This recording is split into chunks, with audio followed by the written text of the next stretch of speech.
من يضلله فلا هادي له أشهد أن لا إله إلا الله وحده لا شريك له وأشهد أن سيدنا محمدا عبده ورسوله اللهم صل وسلم وبارك على حبيبنا وسيدنا محمد وعلى آله وأصحابه وعلى من سار على نهجه إلى يوم الدين أما بعد. Muslimin dan muslimat, para pencinta ilmu yang dirahmati Allah sekalian. Pertama sekali kita rafakkan syukur kepada Allah Subhanahu wa taala kerana pada malam ini kita dapat bersama sekali lagi berkumpul bagi kita menyambung majlis pengajian bulanan kita menggunakan kitab ringkasan Zadul Ma'ad fi Hadyi Khairil Ibadi sallallahu alaihi wasallam, dan kita pada malam ini akan memasuki ataupun menyambung perbahasan berkenaan dengan bacaan Nabi sallallahu alaihi wasallam ketika sujud.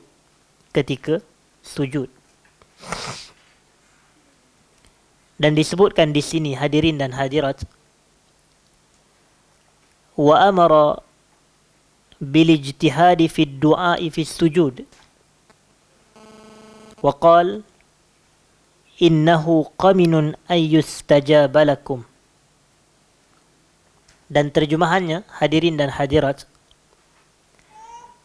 Rasulullah sallallahu alaihi wasallam memerintahkan kita ini untuk bersungguh-sungguh berdoa semasa sujud.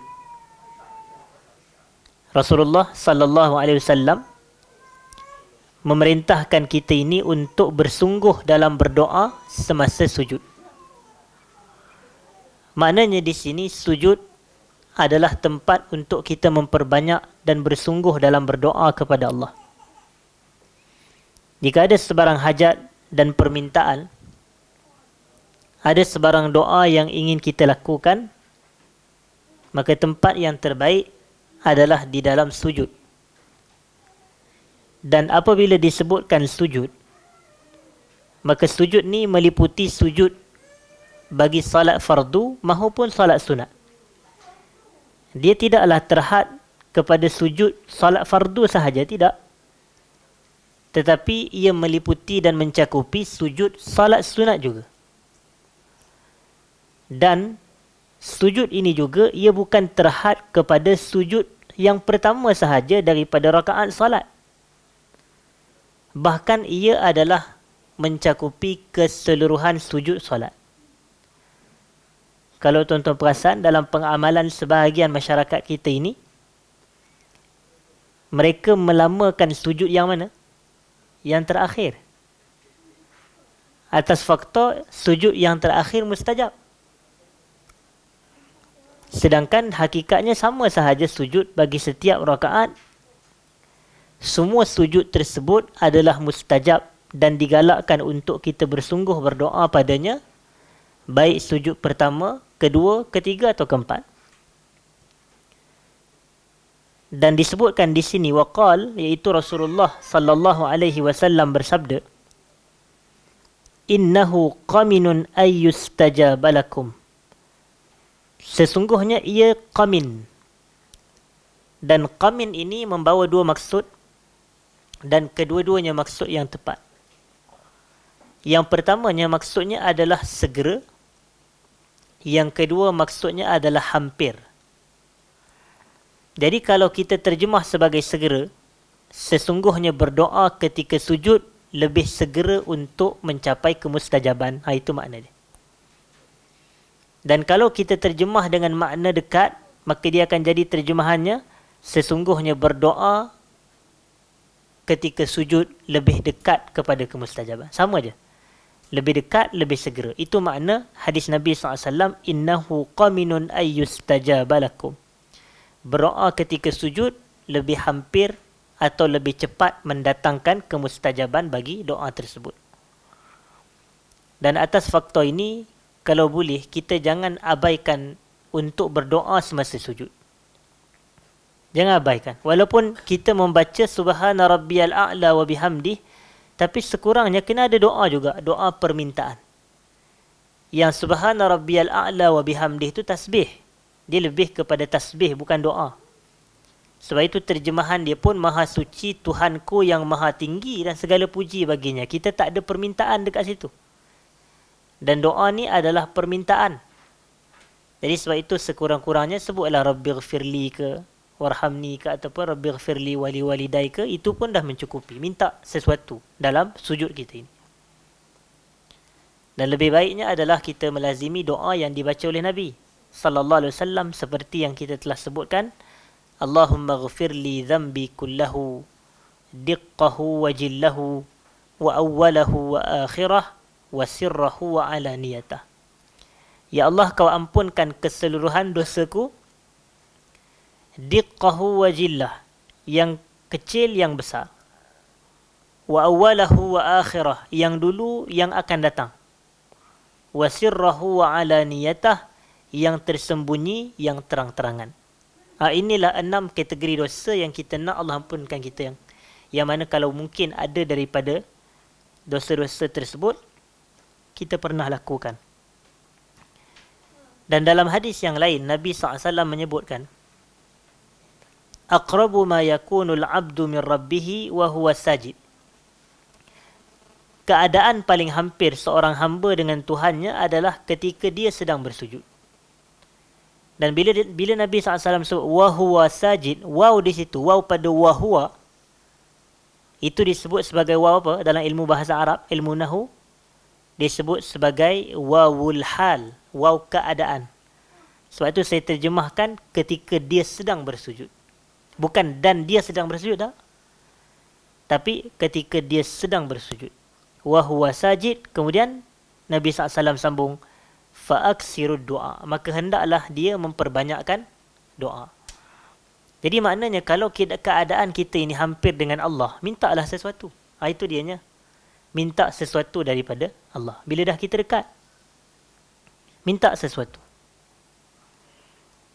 Kerana apa? Kerana inilah dianya, innahu qaminun ayyustajabalakum. Kerana ia lebih hampir atau lebih dekat kepada kemustajaban. Kemudian kata penulis kitab, walistijabatu naw'an. Kemustajaban doa tu ada 2 jenis. Ataupun ada 2 kategori kemustajaban doa. Yang pertamanya, istijabatu du'a'i talib bi'atalihi su'lahu. Mustajabnya doa orang yang meminta dengan dikurniakan kepada dia apa yang dia minta. Maknanya kalau dia minta sihat, Allah bagi dia sihat. Itu mustajab. Kalau dia minta harta, Allah bagi dia harta. Itu mustajab. Maknanya dia diberikan apa yang dia minta. Itu salah satu daripada makna kemustajaban. Dan kategori mustajab doa yang kedua adalah istijabatu du'a'il musni bisawab. Maknanya mustajabnya doa orang yang melakukan pujian kepada Allah dengan Allah bagi pahala kepada dia. Jadi sebenarnya bila kita berdoa kepada Allah, kita sedang memuji Allah dengan sifat Allah yang maha mendengar, yang maha memustajab doa. Jadi bila kita lakukan pujian kepada Allah, puji ni ibadat. Sebab itu bila kita ucap Alhamdulillah, kita dapat pahala kerana pujian adalah ibadat. Memuji Allah adalah ibadat. Jadi mustajabnya doa orang yang berdoa ni adalah Allah kurniakan pahala kepada dia. Jadi kategori mustajab doa ni ada 2. Yang pertama, dia dapat apa yang dia hajat. Yang kedua, dia dapat pahala. Itu makna 2 jenis kategori mustajab doa ini. Wa bikulli wahidin minan naw'aini fussira qawluhu ta'ala. Dengan kedua-dua jenis kemustajaban doa inilah kita menafsirkan firman Allah Subhanahu wa ta'ala, ujibu da'watad da'i iza da'an. Aku menjawab doa orang yang berdoa apabila dia berdoa kepadaku. Firman Allah dalam surah Al-Baqarah itu. Wa idza sa'alaka 'ibadi 'anni fa inni qarib. apabila hamba-hambaku bertanya kepadamu tentang aku wahai Muhammad, fa inni qarib, maka sesungguhnya aku ini dekat. Ujibu da'watad da'i idza da'an, aku menjawab doa orang yang berdoa apabila dia berdoa. Dan apa makna Allah menjawab doa? Ada dua tadi. Yang pertama, Allah kurniakan apa yang dia minta. Yang kedua, Allah berikan dia pahala. Was-sahih, dan kata penulis kitab, pandangan yang tepat, annahu ya'ummun naw'ain. Kedua-duanya termasuk. Maknanya kalau seseorang itu berdoa, dua benda ni dia dapat. Ia mencakupi dan meliputi kedua-dua kategori kemustajaban doa. Dapat apa yang dia minta, pahala pun dapat juga. Baik. Kemudian penulis membawa satu topik yang baharu, hadirin dan hadirat, tapi masih lagi berkait dengan sujud. Iaitu antara sujud dengan berdiri tegak. Yang manakah lebih afdal? Dua rukun tersebut. Berdiri tegak ni dalam bahasa Arab disebut qiyam. Ketika qiyam. Dan sujud adalah sujud juga dalam bahasa Melayu, dan itulah dianya sujud dalam bahasa Arab. Jadi kata penulis kitab, wa qad ikhtalafa an-nasu fil qiyam was sujud. Para ulama telah berbeza tentang qiyam dan juga sujud. Ayyuhuma afdal? Manakah daripada yang dua tersebut lebih afdal? Dan saya dah biasa sebut di sini, hadirin dan hadirat. Apabila kita sebut berkenaan dengan istilah afdal, ia melibatkan dua yang baik. Dan ia bukan antara baik dan buruk. Ia bukan antara dosa dan pahala. Ia bukan antara yang betul dan yang salah. Tapi afdal ni adalah yang baik dan yang baik. Cuma kita nak tahu antara dua yang baik, yang mana lebih baik. Itulah dia perbahasan afdal. Sebab apa, hadirin dan hadirat? Kita ambil satu contoh. Isu salat berjamaah. Nak tengok kefahaman ulama dalam menetapkan hukum salat berjamaah. Kita tahu salat fardu ni wajib, betul tak? Salat fardu, salat 5 waktu adalah wajib. Tapi salat 5 waktu secara berjamaah itu berlaku padanya khilaf ulama. Ada ulama yang kata wajib salat berjamaah ni. Ada ulama yang kata sunat muakkad. Ada yang kata fardu kifayah. Ada yang kata bahkan syarat sah salat. Ada juga yang berpendapat begitu. Syarat sah salat. Maknanya kalau tak salat secara berjamaah, tidak sah salat dia. Ini antara salah satu pandangan. Dan ini disebutkan dalam kitab Subulus Salam oleh Al-Imam As-San'ani rahmatullah alaih. Beliau menukilkan beberapa pandangan tersebut. Dan hadirin dan hadirat, berbalik kepada isu kalau kita kata salat berjamaah ni wajib. Dan kalau kita salat fardu secara bersendirian, maknanya kita telah menyelisihi pandangan yang kata wajib. Dan apakah hukum lawan kepada wajib? Lawan kepada wajib apa dia hukum? Haram. Kalau wajib buat dapat pahala, kalau haram buat dapat dosa. Jadi pandangan ni dikritik lah. Dia kata kalau kita kata salat berjamaah ni wajib, maknanya orang yang salat bersendirian tu hukum dia haram. Hukum dia haram di sisi orang yang mengatakan ianya wajib. Jadi bila kita kata ia haram, sah satu cerita yang lain, kerana bukan semua benda yang kita buat dalam salat itu haram menjadikan salat tidak sah. Ada benda walaupun dia haram tapi salat tu sah. Tapi itu perbahasan fiqh. Contohlah yang kita nak sebut. Apa hukum merapatkan saf semasa salat berjamaah? Sebahagian ulama kata wajib. Walaupun mereka kata wajib, maka kalau pada pandangan mereka hukum menjarakkan saf adalah haram. Tapi kalau ada orang salat, dia salat jarak, di sisi ulama yang kata haram ni, salat mereka sah. Tapi kita taklah berpegang kepada pandangan yang kata salat jarak itu haram, tak. Tapi kita kata dia makruh kalau sekiranya tanpa hajat. Tapi sekiranya ada hajat, dia tidak makruh. Sama juga dengan isu khusyuk dalam salat. Al-Imam Al-Ghazali antara yang berpandangan khusyuk dalam salat ni wajib. Jadi kalaulah khusyuk dalam salat itu wajib, maka orang yang salat tapi tak khusyuk, hukum dia apa? Haram. Tapi kalaulah salat dia tidak khusyuk dan dia buat benda haram, salat dia sah ke tidak? Salat dia sah. Kerana khusyuk ni dia bukan syarat sah salat. Begitu. Jadi berbalik kepada isu salat berjamaah ni. Kalaulah kita kata salat 5 waktu berjamaah ni wajib, maka orang yang salat secara bersendirian itu haram. Walaupun salat dia sah tapi dia berdosa. Cuma ulama' yang tak setuju, mereka bawa satu hadis. Dan hadis ni saya yakin semua kita biasa dengar.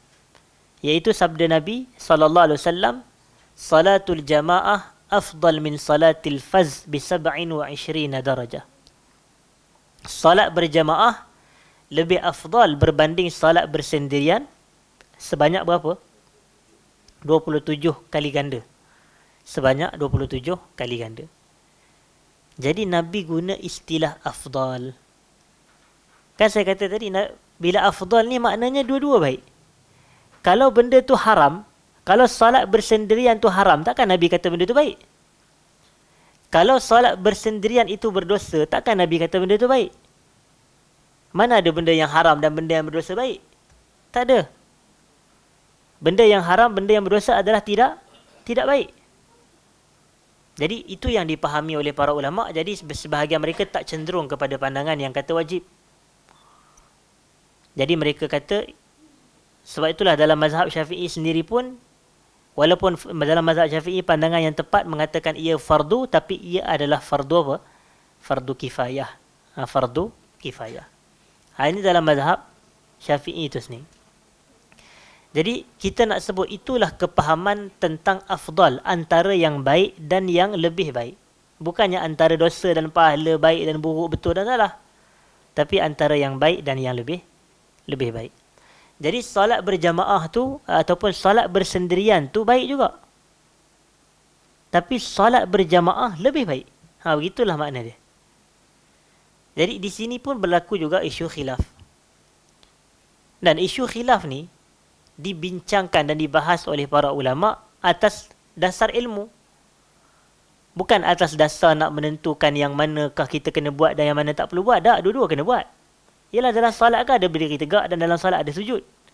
Tapi cumanya ulama' khilaf yang mana lebih afdal antara berdiri tegak dengan sujud. Maka dijawab di sini, farajjahat ta'ifatun al-qiyam liwujuh. Sebahagian ulama' mereka merajahkan, maka pandangan mereka berpendapat bahawasanya yang tepat adalah berdiri tegak lebih afdal berbanding sujud. Berdiri tegak lebih afdal berbanding sujud. Wa qalat ta'ifah, dan sebahagian kumpulan ataupun sebahagian ulama' yang lain pula berpendapat as-sujudu afdal. Sujud lebih afdal berbanding berdiri tegak. Wa qalat ta'ifah, maknanya ini pandangan yang ketiga. Wa qalat ta'ifah, sebahagian ulama' berkata tulul qiyam bil laili afdal. Kita memanjangkan berdiri pada waktu malam itu lebih afdal. Kerana waktu salat malam dinamakan juga sebagai qiyam apa? Qiyamul lail. Jadi kalau berdiri tegak, qiyam ni dalam salat malam itu lebih lama berbanding sujud dalam salat malam. Dan sebahagian berpendapat wa kasratur ruqa' was sujud bin nahari afdal. Banyak rakaat dan banyak bersujud pada waktu malam, pada waktu siang lebih afdal. Maknanya kalau siang ni sujud lebih afdal berbanding berdiri tegak. Tapi kalau malam berdiri tegak lebih afdal berbanding sujud. Jadi ada lebih kurang 4 pandangan di sini. Ada lebih kurang 4 pandangan yang telah saya sebutkan. Tapi kita tengok apa pandangan yang Ibnul Qayyim ni, penulis kitab ni, dia cenderung. Penulis kitab Zadul Ma'ad fi Hadi Khairil Ibad ni, kita nak tengok pandangan mana yang dia lebih cenderung. Baik. Dikatakan di sini hadirin dan hadirat. Wa qala syekhuna as-sawabu annahuma sawa. Berkata guru kami, kata Ibnul Qayyim, pandangan yang tepat, kedua-duanya sama je kelebihannya, sama je fadilatnya, iaitu berdiri tegak adalah sama afdal dengan sujud. Sujud sama afdal dengan berdiri tegak. Maknanya tak ada yang boleh kita nak beratkan dan lebihkan antara satu dengan yang lain. Dan bila Ibnul Qayyim menyebut Syekhuna, kata guru kami, maka guru kami di sini merujuk kepada siapa dia? Dia merujuk kepada Al-Imam Ibn Taymiyah rahimahullah. Kita ingat, Ibnul Qayyim ni, dia adalah satu anak murid. Walaupun dia ramai tok guru, tapi dia sangat-sangat terkesan dengan Ibn Taymiyah. Dia sangat-sangat terkesan. Bahkan dia melazimi Ibn Taymiyah ni lama. Puluhan tahun dia melazimi Ibn Taymiyah. Maknanya tuan-tuan cuba bayangkan, kadang-kadang kita ni belajar di sekolah menengah 5 tahun, 6 tahun. Ada satulah guru tu yang mana dia sangat baik kepada kita ini dan kita terkesan dengan kebaikan dia terhadap diri kita ini. Jadi dalam tempoh 5 tahun kita belajar dengan dia pun, kita duk teringat, terkenang jasa baik dia. Dan kita duk sebut tentang dia dengan kebaikan sahaja. Bayangkan ada orang yang 20 tahun belajar dengan satu guru yang sama. Alangkah betapa dia sikit-sikit teringat dan terkenang, terbayang. Begitu. Dan inilah hakikat yang berlaku kepada para sahabat Nabi SAW. Kerana mereka hidup puluh tahun bersama dengan Nabi SAW. Jadi bila orang itu tidak ada, Rasulullah SAW wafat, maka mereka terkesan. Sikit-sikit, dahulu Rasulullah pernah duduk di sini, pernah lalu kawasan ni, pernah salat di sini, pernah makan ini, begitu. Rasulullah pernah menceritakan kepada aku begini. Dia duduk terkenang. Ini peranan dan kedudukan seorang guru, hadirin dan hadirat. Sebab itu para sahabat Nabi SAW, mereka ini asal dalam banyak keadaannya pasti merindui nak berjumpa dengan Nabi SAW. Dan dalam kitab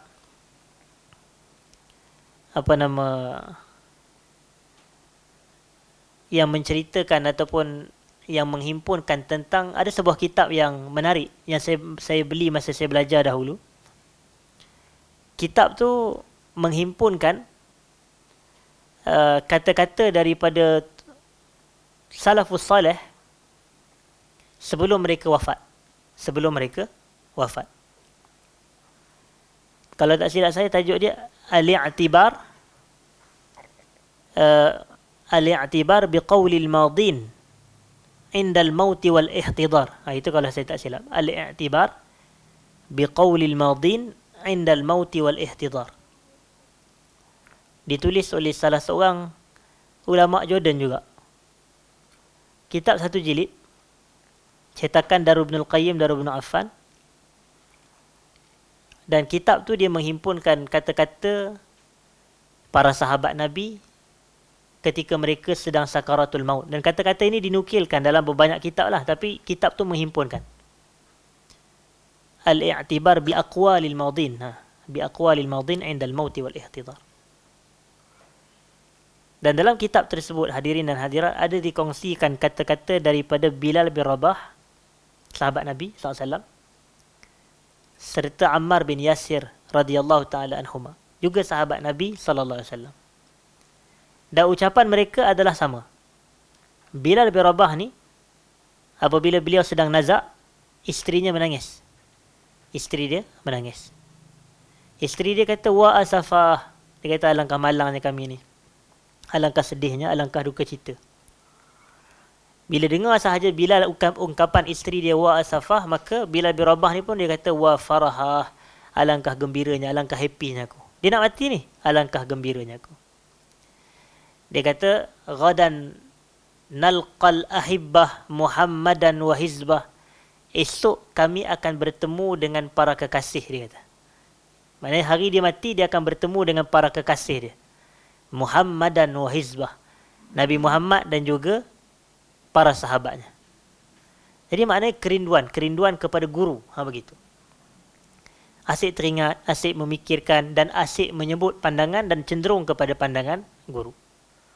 Dan itulah yang berlaku kepada Ibnul Qayyim. Kalau tuan-tuan perhati dan perhalusi, Ibnul Qayyim ni dalam banyak keadaan Ibnu Taimiyah. Sebab dia sangat terpengaruh dengan bukan semata ilmu, bahkan akhlak. Dan kitab yang boleh saya katakan banyak sangat Ibnul Qayyim menceritakan tentang Syekhuna ini, wallahu ta'ala alam, adalah kitab Al-Wabilus Sayyib minal Kalimit Tayyib. Al-Wabil As-Sayyib minal Kalimit Tayyib. Saya tak pasti ada terjemahan ke tidak, tapi saya rasa ada. Al-Wabilus Sayyib adalah sebuah kitab yang amat baik. Dalam tu dia nukilkan banyak pandangan daripada Ibnu Taimiyah. Dia kata, satu hari lepas salat, dia duduk di belakang dan Ibnu Taimiyah masih ada di tempat salat. Dan ketika Ibnul Qayyim ni dia tengok je apa yang tok guru dia buat. Dan Ibnu Taimiyah pada waktu itu ialah selepas salat subuh. Maka dia pun zikir pagi, zikir selepas salat, zikir pagi dan zikir selepas salat. Kemudian ketika matahari semakin meninggi, maknanya dekat pukul 8 lebih, macam di Malaysia ni lah, dekat pukul 8 lebih matahari dah mula naik lepas subuh ni, maka pada waktu itu barulah Ibnu Taimiyah ni dia berpaling ke belakang dan dia bagi tahu kepada Ibnul Qayyim, anak murid dia.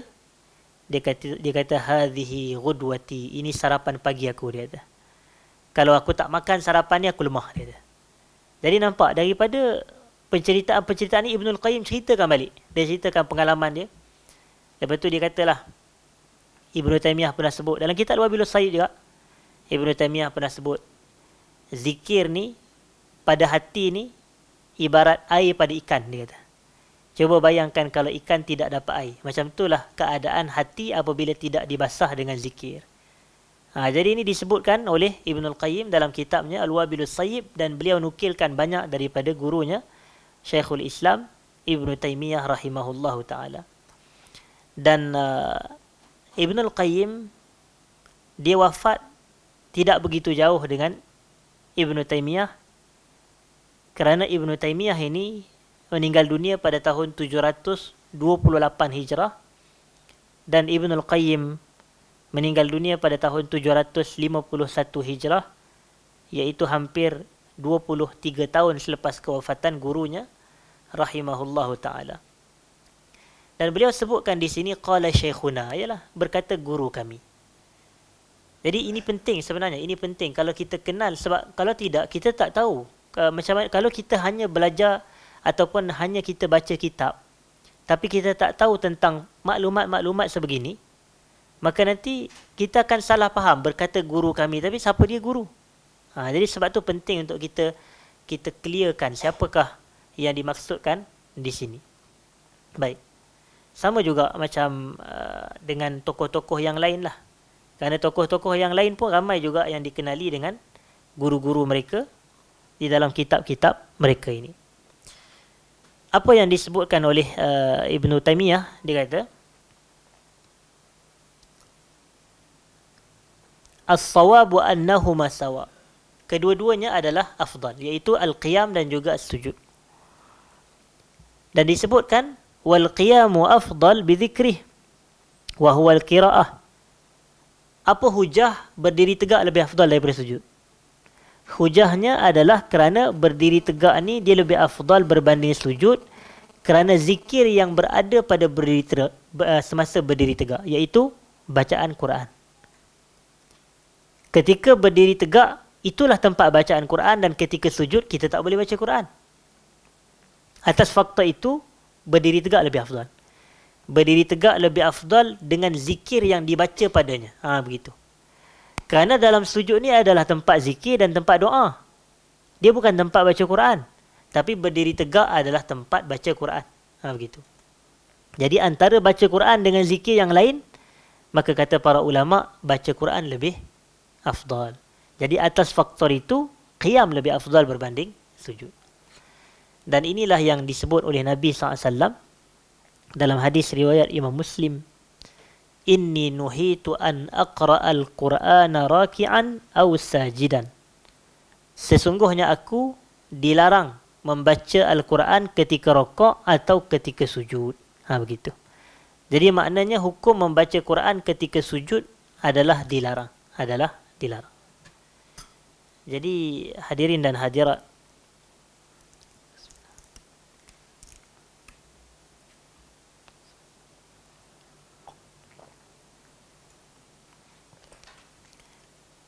walaupun kita kata dilarang, kita jelas tentang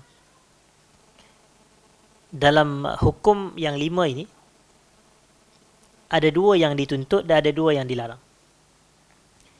Maknanya yang wajib dituntut, yang sunat pun dituntut. Begitu juga yang haram dilarang, yang makruh pun dilarang.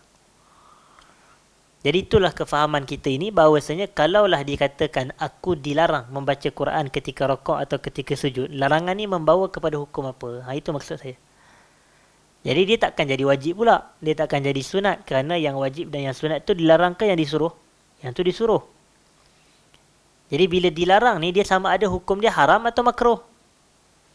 Maka majoriti ulama berpendapat larangan di situ merujuk kepada haram. Manakala pandangan sebahagian ulama seperti Al-Imam An-Nawawi mengatakan larangan di situ hukumnya adalah makruh. Jadi makruh membaca Quran ketika rokok, ketika sujud di sisi siapa? Imam Nawawi. Ini yang beliau sebutkan dalam kitabnya At-Tibyan fi Adabi Hamalatil Quran. At-Tibyan fi Adabi Hamalatil Quran.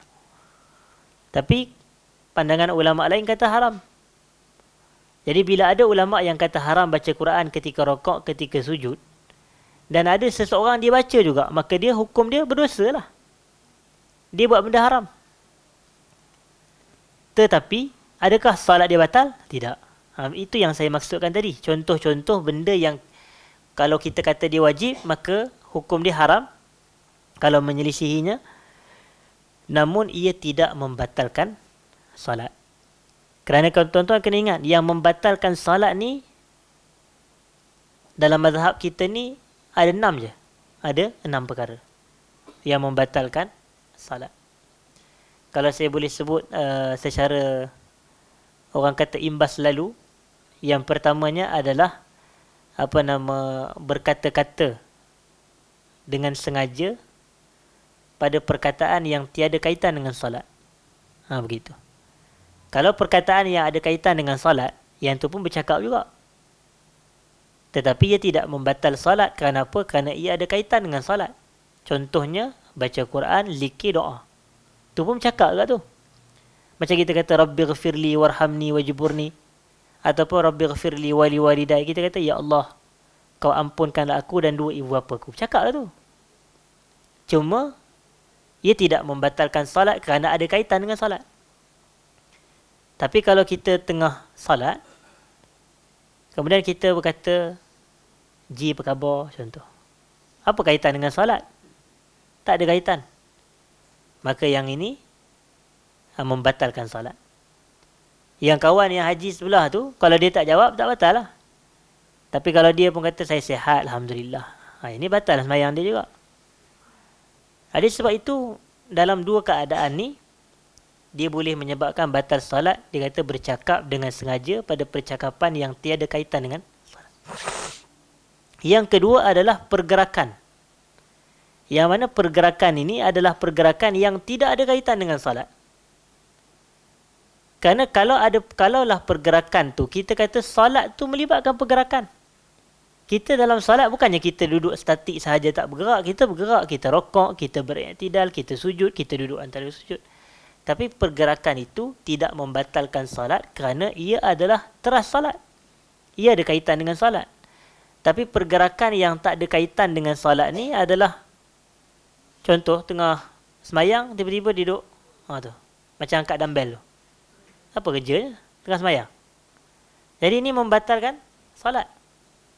Tapi adalah syarat-syarat dia lagi tambahan. Maknanya berturut-turut, anggota besar, dilakukan lebih daripada 3 kali. Yang ini diperbahasan lah dalam kitab-kitab fiqah. Cuma asasnya pergerakan yang tidak ada kaitan dengan salat seperti itu. Tengah-tengah semayang, duk update status Facebook macam tu, tengah sembahyang, ini pergerakan yang tak ada kaitan dengan solat. Itu yang kedua. Yang ketiganya adalah ketawa. Ketawa membatalkan salat, berbeza dengan senyum. Senyum tidak membatalkan salat. Tapi kalau ketawa dengan pelbagai kategori ketawa, kah-kah-kah ke, kih-kih-kih ke, kiki-kiki ke, hu-hu-hu ke, dalam salat, ini membatalkan salat. Yang keempat adalah apa? Yang keempat adalah kita katakan melanggar ataupun menyelisihi syarat atau rukun salat. Melanggar atau menyelisihi syarat dan rukun salat. Yang ni yang paling utama sekali, hadirin dan hadirat.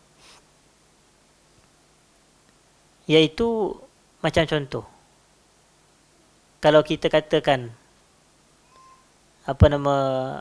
kalau kita kata syarat sah salat adalah menghadap kiblat. Jadi kita salat membelakangi kiblat. Jadi bila beralihnya kita daripada kiblat semasa dalam salat, itu kita dianggap melanggar dengan syarat sah salat. Maka jadi salat kita adalah terbatal. Salat kita adalah terbatal.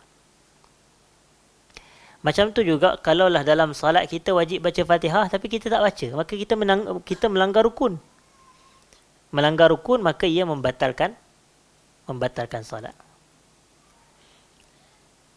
Jadi inilah yang dimaksudkan bahawasanya kalaulah benda-benda ini dia bukan rukun, dia bukan syarat, maka kalau kita melanggarnya, ia tidak membatalkan salat.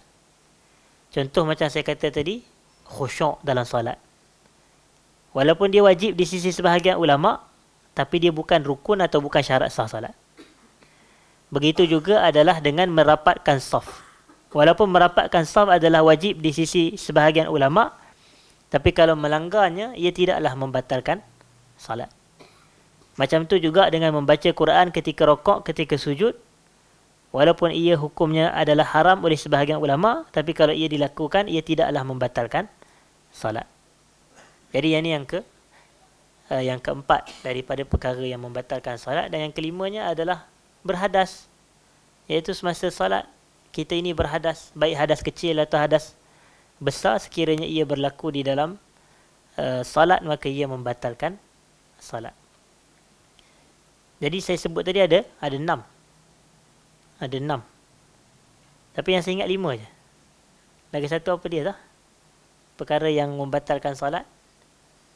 Kalau kita nak gabungkan dan himpunkan, pertama tadi bercakap dengan sengaja.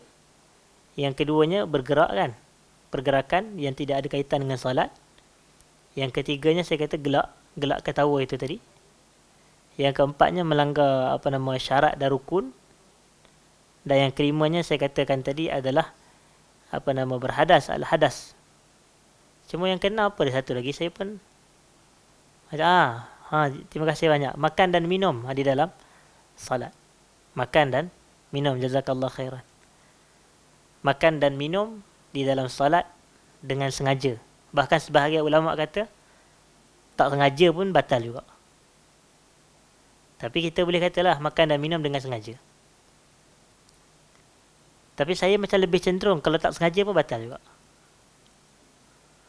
Sebab kalaulah kita makan dan minum tak sengaja semasa kita puasa, dengan makan dan minum tak sengaja semasa kita solat, yang mana yang lebih logik dan mana yang tak logik?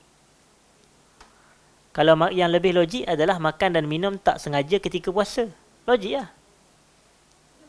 Tapi di tengah semayang, makan Maggi, makan kerupuk ekor. Kerupuk ekor pula baru blender ikan apa benda kata. Jadi ini kita katakan, hadirin dan hadirat, ini membatalkan salat. Contoh juga minum tengah semayang. Dan dia agak tidak logik. Tapi kalau waktu puasa, logik lah. Sebab tu yang membatalkan puasa hanyalah minum dengan sengaja je. Kalau tak sengaja, walau banyak walau sedikit, ia tidak batal. Itulah pandangan dalam mazhab Syafi'i. Kerana kayu ukur yang utamanya adalah sama ada banyak sengaja atau tak sengaja. Bukan banyak atau sedikit. Mazhab Syafi'i dia punya tekan di sudut sengaja ke tak sengaja. Kalau sengaja ni, 2 butir, 3 butir nasi pun batal. Kalau sengaja. Tapi kalau tak sengaja, 1 nasi lemak pun tak batal. Sebab dia tak sengaja. Kan salah dia. Sebab hadis jelas. Hadis kata hadis sebut man akala au syariba wa huwa sha'im falyutimma shaumah. Sesiapa yang makan atau minum dalam keadaan dia sedang puasa, maka hendaklah disempurnakan puasanya. Fa innama at'amahu Allah wa saqah. Nabi tak sebut pun dia makan dan minum banyak ke tak, tapi dalam keadaan dia tak sengaja. Nabi man akala au syariba nasiyan macam tu. Wa huwa sha'im, dalam keadaan dia terlupa. Falyutimma shaumah. Nabi kata sempurnakan puasa, lengkapkan puasa.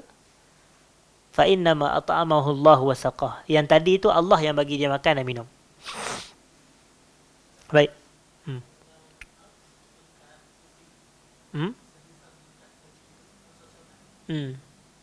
Soalan yang baik, dia dikeluarkan. Maknanya ia dikeluarkan sisa-sisa makanan yang terlekat di celah gigi. Dikeluarkan ni, dalam maksud saya ia tidak ditelan lah, itu makna dia. Tapi hatta kalau ia dibiarkan sehingga salat selesai, ini tidak membatalkan salat. Kerana itu tak dinama makan. Itu adalah sisa-sisa makanan yang terletak ataupun masih berbaki di dalam kawasan mulut kita ini. Dan itu tidak membatalkan salat. Cuma yang ulama berbeza adalah sama ada ia ditelan ke ataupun tidak. Itu yang saya kata, kalau ditelan itu yang tidak dibenarkan, maka hendaklah dia keluarkan. Sekiranya dia tidak selesa ada di dalam, maka dia keluarkan. Tapi kalau dia biarkan sehingga selesai salat, maka ini tidak membatalkan salat. Baik. Kemudian kita nak sambung sedikit lagi, hadirin dan hadirat. Itu faedahlah 6 perkara yang membatalkan salat. Jadi kenapakah berdiri tegak lebih afdal? Kerana zikir yang terdapat padanya, iaitu bacaan Quran. Dan kalaulah berdiri tegak lebih afdal berbanding sujud kerana zikir pada berdiri tegak, yang menjadikan sujud lebih afdal berbanding berdiri tegak adalah kerana keadaan dia, hay'ah dia. Maknanya keadaan sujud tu lebih afdal berbanding keadaan berdiri. Bukan pada sudut zikir, tapi pada sudut hay'ah. Kerana itu yang disebut oleh Nabi SAW yang saya baca tadi, keadaan paling dekat seorang hamba dengan Tuhannya ketika dia bersujud. Keadaan paling dekat seorang hamba dengan Tuhan adalah ketika bersujud. Maka kata Ibn Taymiyah, fahay'atus sujud afdal min hay'atil qiyam. Keadaan bersujud lebih afdal berbanding keadaan berdiri tegak. Wa zikrul qiyam afdal min zikris sujud. Dan zikir ketika berdiri tegak, iaitu bacaan ketika berdiri tegak, adalah lebih afdal berbanding bacaan ketika sujud. Baik. Wa hakadha kana hadiyun Nabi sallallahu alaihi wasallam. Dan inilah dianya petunjuk Nabi sallallahu alaihi wasallam. Fa innahu kana idza atala al-qiyam atala ar-ruku' was sujud. Nabi ni sallallahu alaihi wasallam, kalaulah baginda melamakan berdiri tegak, maka baginda akan lama juga ketika rokok dan ketika sujud. Maknanya rokok dan sujud Nabi sama panjang, sama lama dengan berdiri tegak Nabi sallallahu alaihi wasallam.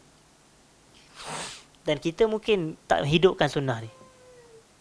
Kerana kadang biasanya qiyam kita lebih lama daripada rokok kita. Kerana rokok kita ni cukup subhana rabbiyal azim, subhana rabbiyal azim, subhana rabbiyal azim. Kemudian laju lah.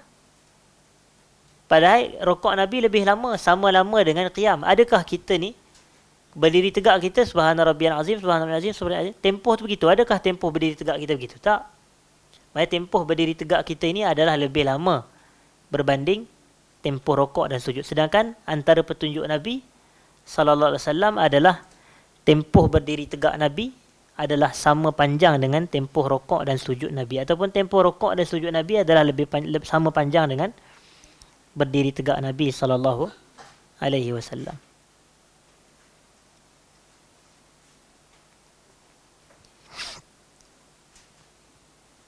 Tapi bila Nabi biasa buat begini, kama fa'ala fi salatil kusuf wa fi salatil lail. Apabila sebagaimana yang baginda buat pada salat gerhana dan salat malam. Jadi biasanya yang Nabi lamakan berdiri tegak, yang Nabi lamakan rokok, yang Nabi lamakan sujud ni adalah pada salat malam ataupun salat gerhana. Sebab itu ada sahabat yang salat malam bersama dengan Nabi sallallahu alaihi wasallam, dia menceritakan selepas sahaja baginda membaca Al-Fatihah, Nabi membaca Al-Baqarah. Dan selepas itu baginda membaca surah Ali Imran, dan selepas itu barulah surah An-Nisa. Dan ketiga-tiga surah ni Nabi baca sehingga selesai dalam satu rakaat saja. Punya lama salat malam Nabi. Itu menunjukkan Nabi lama berdiri tegak. Bayangkan surah Al-Baqarah ada 286 ayat.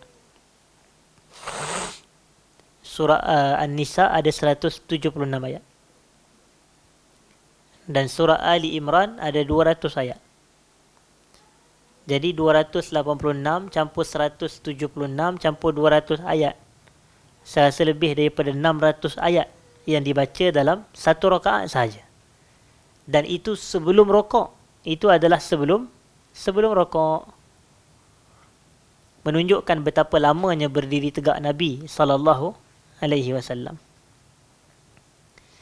Wa kana sallallahu alaihi wasallam idza khaffafa al-qiyam khaffafa ar-ruku'a was-sujud. Dan Nabi ni apabila Nabi meringkaskan berdiri tegak, maka baginda pasti akan meringkaskan rokok dan sujud juga. Maknanya Nabi ikut. Kalau berdiri tegak Nabi tu lama, rokok dan sujud pun lama juga. Dan yang ni biasanya Nabi buat pada salat malam dan salat kusuf, salat gerhana. Tapi kalau Nabi ringkaskan berdiri tegak, maka Nabi akan ringkaskan apa? Rokok dan sujud. Wa kadzalika kana yaf'alu fil fard. Dan inilah yang Nabi SAW lakukan dalam salat fardu. Nampak? Dan inilah petunjuk kita ini dalam salat fardu. Iaitu kalau salat fardu ni ia tidak mengambil masa yang begitu lama. Tapi kita dah sebutkan yang menjadi kayu ukur penentu lama ke tak lama tu adalah solat Nabi SAW. Sebab Nabi walaupun pada pandangan kita nampak ringkas solat fardu Nabi, tapi tengok Nabi baca kadang surah At-Tur sampai habis. Betul tak? Surah At-Tur tu banyak juga ayat dia tu.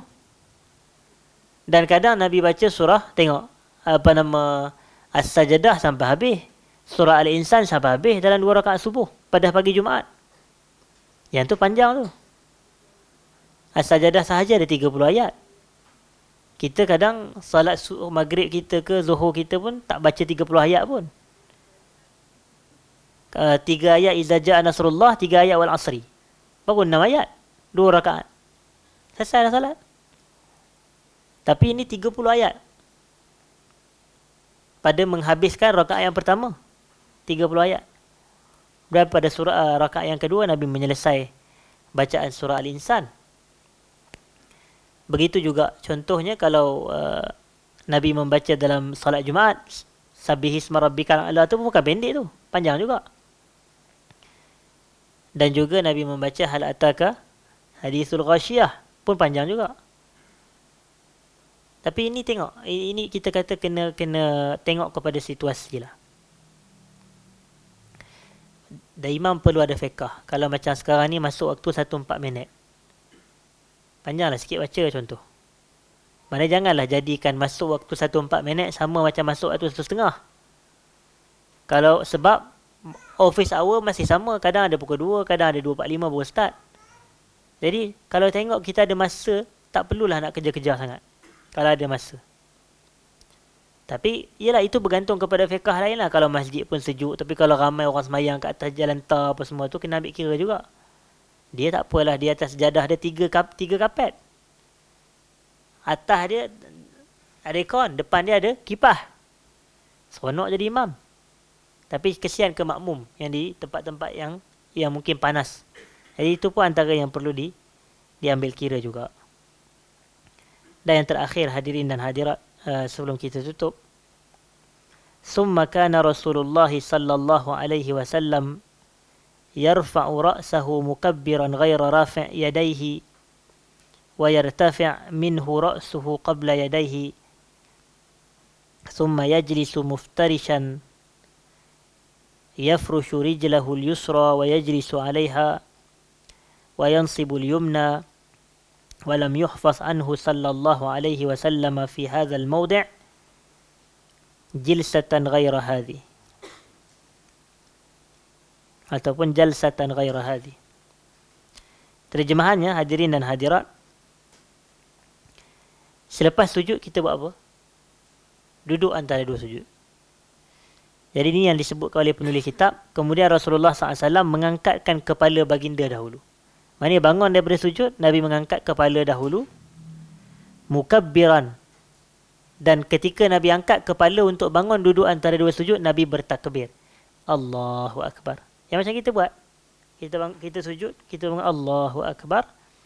Tapi adakah Nabi angkat tangan Allahu Akbar ketika bangun daripada sujud menuju kedua? Tidak. Dalam ini dikata ghaira rafi' yadayhi. Nabi tidak mengangkat tangan ketika melafazkan takbir tersebut. Dan apa yang Nabi angkat dulu? Tangan Nabi ke ataupun kepala Nabi? Maka kata penulis kitab rahmatullah alaih, wa yartafi'u minhu ra'suh. Nabi angkat kepala Nabi dulu. Maksudnya bangun daripada sujud, kepala dahulu.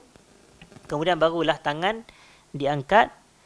Kemudian Nabi pun duduk secara duduk iftirash. Nabi duduk secara duduk iftirash. Dan duduk dalam salat ni ada dua kategori, ada dua jenis. Yang pertamanya disebut sebagai duduk tawarruk, duduk tawarruk. Tawaw ra kaf, tawarruk. Dan yang keduanya duduk iftirash. Duduk iftirash. Dan duduk tawarruk ni dalam bahasa yang mudah adalah duduk tahiyat akhir tu. Maknanya bahagian punggung kiri kita di atas lantai. Bahagian punggung kiri kita di atas lantai. Macam duduk tahiyat akhir tu. Manakala duduk iftirash ni adalah duduk tahiyat awal dan duduk di antara dua sujud. Duduk tahiyat awal dan duduk di antara dua sujud. Maknanya punggung kiri kita ni di atas, boleh dikatakan di atas bahagian kaki kiri kita. Dan kaki kanan kita menegak. Baginda tegak kaki kanan, tapi Nabi duduk di atas, maknanya di atas punggung kiri ni di atas kaki kiri. Duduk tahiyat awal, saya pun nak tunjuk, takkan saya nak duduk atas meja pula. Kalau kat masjid tu saya boleh turun. Tapi kita boleh jelaslah perbezaan duduk iftirash dengan duduk tawarruk. Duduk tawarruk ni duduk tahiyat akhir. Manakala duduk iftirash ni adalah duduk tahiyat awal atau duduk di antara dua sujud. Jadi begitulah sifatnya, macam kalau kita duduk antara dua sujud. Itu namanya duduk iftirash. Duduk antara dua sujud. Jaranglah orang duduk antara dua sujud macam duduk tahiyat akhir, betul tak? Dia, maknanya kalau dia buat juga hukum dia apa? Hukum dia makruh. Maknanya kita ni kalau menyelisihi yang duduk-duduk yang sunat ni, hukum dia adalah makruh.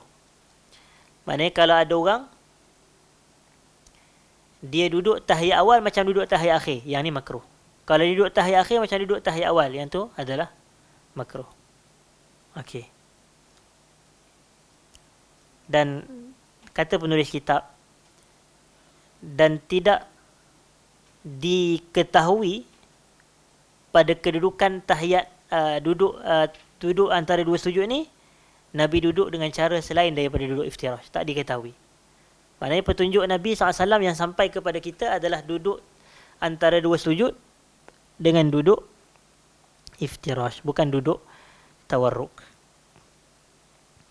Wa kana yad'u yadayhi ala fakhidhaihi. Dan ketika Nabi duduk di antara dua sujud, Nabi meletakkan dua tangannya di atas paha Nabi SAW. Jadi letakkan macam biasa, macam kita duduk antara sujud, tangan letak di atas paha, hadirin dan hadirat. Tangan diletakkan di atas paha.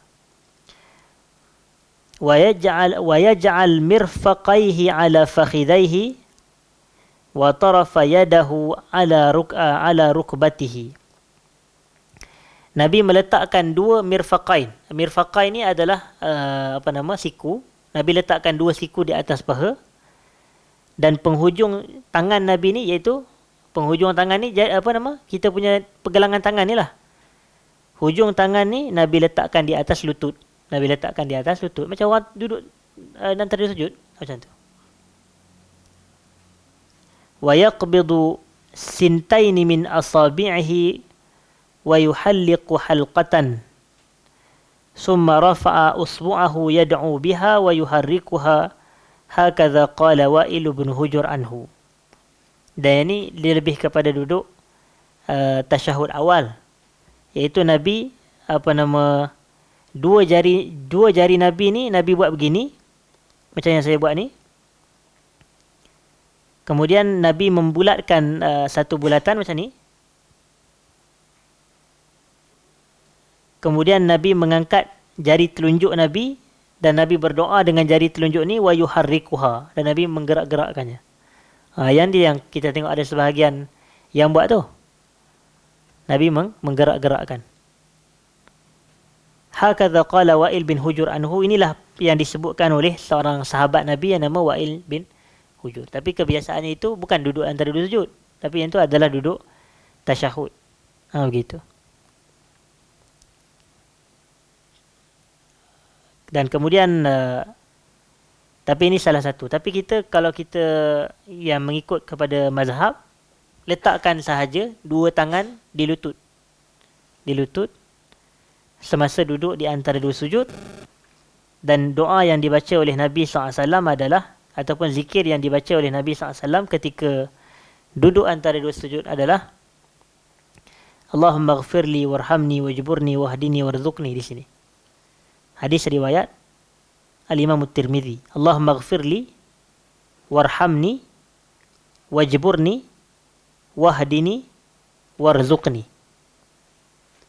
Ya Allah, kau ampunkanlah aku, rahmatilah aku, berilah kekuatan kepadaku, beri hidayah kepadaku dan beri rezeki kepadaku. Allahumma rzuqni warhamni wajburni wahdini warzuqni. Hakadha zakara Ibnu Abbas radhiyallahu anhu sallallahu alaihi wasallam. Inilah yang disebutkan oleh Ibnu Abbas.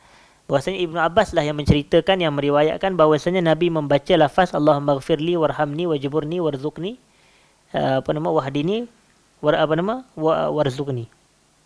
Tapi dalam sebahagian riwayat yang kita baca itulah Rabbi ghfirli warhamni wajburni warzuqni wahdini wa'afini wa'fu anni. Itu pun ada riwayat-riwayat yang berbeza. Manakala ada riwayat lain daripada sahabat Nabi yang bernama Huzaifah ibn al-Yaman, wa dzakara Huzaifatu annahu kana yaqul. Huzaifah ibn al-Yaman menyebutkan bahawasanya Rasulullah SAW membaca ketika duduk antara dua sujud, Rabbi ghafirli, Rabbi ghafirli. Itu je, pendek je. Hadis riwayat Abu Daud dan Imam Nasai. Rabbi ghafirli, Rabbi ghafirli. Terjemahan dia, ya Allah ampunkan aku dan ampunkan aku. Wallahu ta'ala a'la wa alam. Kita berhenti seketika itu dahulu, hadirin dan hadirat, perbahasan kita pada malam ini. Saya minta maaf jika ada salah dan silap, terkasar bahasa dan seumpamanya. Jazakumullahu khairan atas kesudian hadir dan mendengar. Aqulu qawli hadza astaghfirullahal azim li wa lakum. Assalamualaikum warahmatullahi wabarakatuh.